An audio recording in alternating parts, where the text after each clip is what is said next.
আমার অনেকে বাধা দিয়েছে যে অন্য জায়গায় তো অপারেশন করা যায়, যে এই সার্জারি দিয়ে করাতে হবে। আমি হিসাবে চ্যালেঞ্জ হিসাবে নিয়েছি এই বিষয়টা। তাই? হ্যাঁ স্যার, ইনশাল্লাহ আমি তার চ্যালেঞ্জ হিসাবে নিয়ে আমি অনেক যুদ্ধ করে আপনার কাছে করামই। তো ওর বাবা বলছে যে না, তুমি যেটা বলছো আপনার ভিডিও আমি বলে দিছি, ও দেখছি। ভাই আসসালামু আলাইকুম। আমি নীলিমার অপারেশন শেষ করে রাউন্ডে আসলাম, এসে আমি দেখলাম নীলিমা বসে আছে। আমার পক্ষ থেকে একটু উপহার রইল, ঠিক আছে? সো ভিউয়ার্স, নীলিমা তুমি কোন ক্লাসে পড়ো? ক্লাস 10। ক্লাস 10, সামনে এসএসসি পরীক্ষা দিবে। তোমার গলায় কি কি সমস্যা হতো?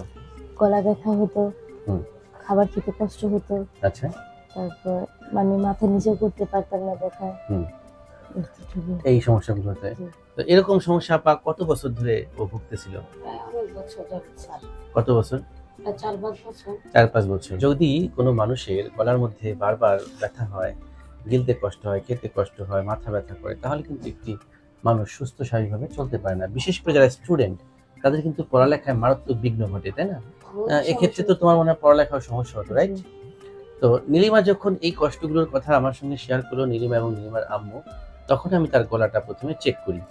চেক করার পর কি পেলাম সেটা একটু ছবি এঁকে আমি বোঝাচ্ছি। নর্মালি একজন সুস্থ মানুষের টনসিলের সাইজটি ছোট থাকে, কখনো কখনো এটি দৃষ্টিগোচর হয় না, কিন্তু যাদের টনসিলে বারবার সংক্রমণ হয়, সেই টনসিল আস্তে আস্তে আস্তে আস্তে এভাবে ফুলে যায়। ফুলতে ফুলতে ফুলতে ফুলতে এরকম হয়ে যায়, অর্থাৎ এরকম সাইজে বড় হয়ে গিয়েছিল। নীলিমার টনসিলটাও এরকম বড় হয়ে যায়, এবং ভেতরে যে এরকম খাঁচকাটা জায়গা তৈরি হয়, এটাকে বলা হয় টনসিলার ক্রিপ্ট। তো এই ক্রিপ্টের মধ্যেই মূলত খাদ্যকণা, ব্যাকটেরিয়া এগুলো জমে থাকে এবং একটা পর্যায়ে সংক্রমণ হয়, যে কন্ডিশনটির নাম হচ্ছে ক্রনিক টনসিলাইটিস। অর্থাৎ বারবার যখন গলায় সংক্রমণ হয়, সেই কন্ডিশনটির নাম হচ্ছে ক্রনিক টনসিলাইটিস। আমরা তার অপারেশনটি সফলভাবে শেষ করেছি, টনসিলেক্টমি সার্জারি। এবং এই সার্জারির অভিজ্ঞতাটা কি ছিল নীলিমা, সেটা একটু শুনতে চাই। নীলিমা, তোমাকে যখন অপারেশন থিয়েটারে নেওয়া হলো, তোমার কি ভীষণ ভয় লাগছিল? জি, অনেক ভয় লাগছিল। আচ্ছা, তা ভয়টা কিভাবে কাটলো? আমি তার সাথে কথা বলতে বলতে কোন সময় অজ্ঞান হয়ে গেছি বলতেই পারি। আচ্ছা, আমি যেহেতু কোয়াগুলেশন মেথডে সার্জারিটি করেছি, তো আমরা খুবই অল্প সময় নিয়েছি, এবং এখানে আমরা এক ফোঁটা ব্লাড ঝরতে দেইনি, ঠিক আছে? উইদাউট মানে সিঙ্গেল ড্রপ অফ ব্লাড বলতে পারি যে এত সুন্দরভাবে সার্জারিটি সম্পন্ন হয়েছে। তো তুমি আমাকে বলো, অপারেশনের সময় কি তুমি কোনো ব্যথা পেয়েছো যখন আমি অপারেশন করি? আমি কোনো টেরই পাইনি। তুমি কোনো টেরও পাওনি।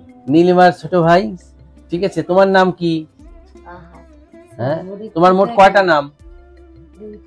হ্যাঁ, ভালোটা কি আর খারাপটা কি বলো? ভালো রেখে তন্ময় হাসান নীরব, আর খারাপটা? পাহাড়। এটাই খারাপ? আচ্ছা, ও খুব ও তোমার নাম মোট 3টা? আচ্ছা, ডাক নাম কি? কি নামে সবাই ডাকে তোমাকে? আমার বড় চাচু আমার নিলয় কইরা ডাকে, আর আমার সবাই মিলে আমার ভাই সবাই মিলে আছে আমার ফাহাদ কইরা ডাকে। সবাই মিলে বলে ফাহাদ, আর স্কুলে সবাই আছে তন্ময় বলে ডাকে। আচ্ছা, তো ভালো, তোমার 3টা নাম, বুঝছো? আমার মাত্র একটা, তোমার মাত্র 3টা নাম। খুব ভালো। আমার চেয়ে বেশি ভিডিও দেখে ও, তাই নাকি? হ্যাঁ স্যার, সারাক্ষণ আমি তো সারাক্ষণ অন্য কোনো অপশনে যাই না, শুধু আপনার ভিডিও ইউটিউবে। It's my pleasure. আসলে অনেক মানে কি বলতাম, আপনি কি মনে করেন যে এই ভিডিওগুলো তৈরি করার ফলে সাধারণ জনগণ সচেতন হচ্ছে? হ্যাঁ অবশ্যই। আমি যেহেতু আমার অনেকে বাধা দিয়েছে যে অন্য জায়গায় তো অপারেশন করা যায়, যে এই সার্জারি দিয়ে করাতে হবে। আমি হিসাবে চ্যালেঞ্জ হিসাবে নিয়েছি এই বিষয়টা। তাই? হ্যাঁ স্যার, ইনশাল্লাহ আমি তার চ্যালেঞ্জ হিসাবে নিয়ে আমি অনেক যুদ্ধ করে আপনার কাছে করামই। তো ওর বাবা বলছে যে না, তুমি যেটা বলছো আপনার ভিডিও আমি বলে দিছি, ও দেখছে। দেখার ওর আব্বু থাকে কোথায়?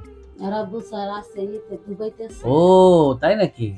আচ্ছা, তোমার আব্বুরে ফোন লাগাও। এখন কয়টা বাজে? ফোন দাও, আমি একটু কথা বলি। আহারে ভাই, আসসালামু আলাইকুম। এখন দুবাইতে রাত কত বাজে?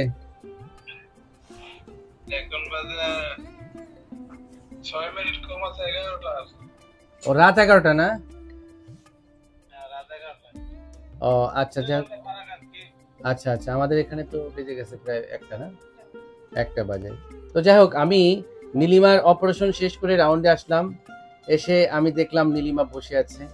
ওকে আমি একটা উপহার তুলে দিলাম, এই যে আপনার কন্যা, দেখেন।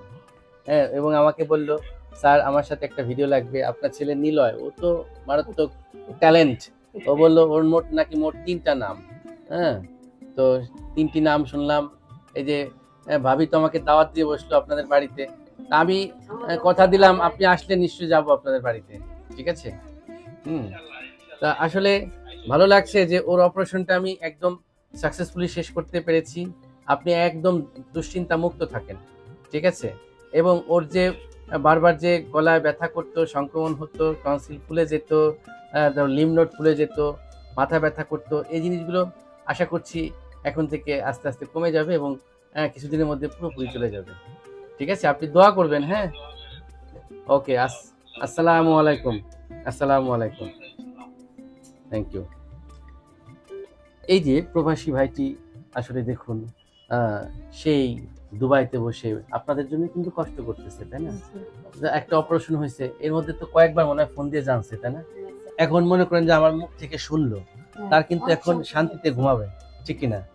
ডাক্তারের মুখ থেকে কিন্তু মানুষ সরাসরি শুনতে চায় যে আসলে কাহিনীটা কি। অনেক বলি, সবার কাছেই বলি, প্লাস আমি মানে আরো যারা আত্মীয় স্বজন আছে ওদেরকেও বলি, মানে আশা আপনাদের দেখার জন্য, মানে আপনার কথাই সারাক্ষণ বলি সবার কাছে। যেমন একটা মানে আপনি যেমন মানে আমার অনেক আপন লোক, এরকম ভাবে সবাই এটাই ভাবে যে ও তো অনেক বিশ্বাস করে। না সেটাই আমি বললাম না, একটা চ্যালেঞ্জ হিসাবে নিয়েছি যে না আমি স্যারের দিয়ে করাম। আমার অনেকে অনেক জায়গায় কথা বলছে, আমি রাজি হইনি।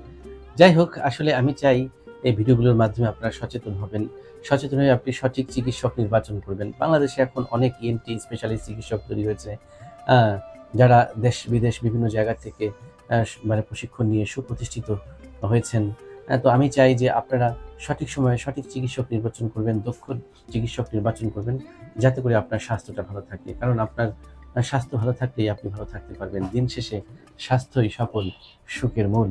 আসুন আমরা সচেতন হই, কারণ এই সচেতনতার পরে আমাদেরকে মুক্তি দিতে। Thank you very much for watching this video.